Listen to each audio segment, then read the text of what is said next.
ప్రశాంత్ పిట్టి, ఈయన is my trip ఆప్టిమో capital దీని founder అన్నమాట. ఈయన బెంగళూరులో ఉంటారు. అయితే సాటర్డే సాయంత్రం ఈయన 11 కిలోమీటర్లు వెళ్ళడానికి 2 hours 15 minutes పట్టిందంట. అదే విధంగా ఓఆర్ఆర్ దగ్గర ఒక చోక్ పాయింట్ ఎక్కడైతే ట్రాఫిక్ ఎక్కువ ఉంటుందో అక్కడ ఈయనకి 100 minutes పట్టింది. దీంతో బాగా ఫ్రస్ట్రేట్ అయ్యి, అందున ఈయన కొంచెం ఈ కంపెనీస్ ఇవన్నీ కూడా ఉండేసరికి ఫ్రస్ట్రేట్ అవ్వడంతో పాటు ఒక అడుగు ముందుకు వేసి బెంగళూరు పోలీసులకి, ట్రాఫిక్ పోలీసులు, బీటీపీ వీళ్ళు ఉంటారు కదా, వీళ్ళందరికీ చెప్తున్నాడు. లింక్డ్ఇన్ లో ఒక పోస్ట్ పెట్టాడు. ఏంటంటే, నేను ₹1,00,00,000 ఇవ్వటానికి సిద్ధపడుతున్నాను. దేనికంటే ఈ ట్రాఫిక్ ఏవైతే ఉందో వాటిని తగ్గించడానికి నా ప్రయత్నం కింద.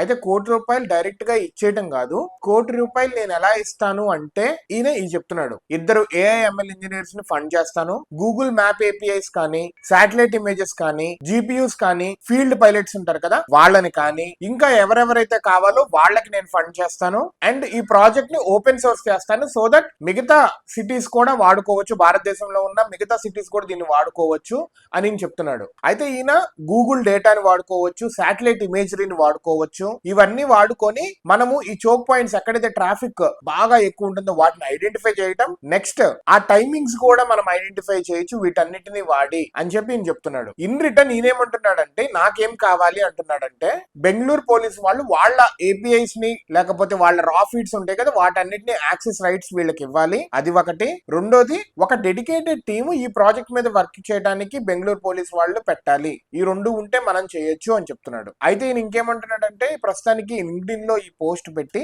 ఇంట్రెస్ట్ ఉన్న వాళ్ళంతా పార్ట్ టైం దీని మీద వర్క్ చేయడానికి, సాఫ్ట్వేర్ వాళ్ళు AI/ML వీళ్ళు ఉంటారు కదా ఇంజనీర్స్, వాళ్ళందరూ వర్క్ చేయడానికి వాళ్ళందరూ రండి, so that we can make Bengaluru a better place to live అని చెప్పి అంటున్నాడు. అది పోస్ట్ పెట్టి ఒక వారం అయింది. అయితే నిన్న రీసెంట్ గా బెంగళూరులో ఉన్న చాలా మంది SIs ని వీళ్ళందరినీ కలిశాడని చెప్పి ఒక 6 గంటల క్రితము ఒక పోస్ట్ పెట్టాడు. సో చాలా మందిని కలిశాను, వీళ్ళందరూ కూడా రెడీగా ఉన్నారు.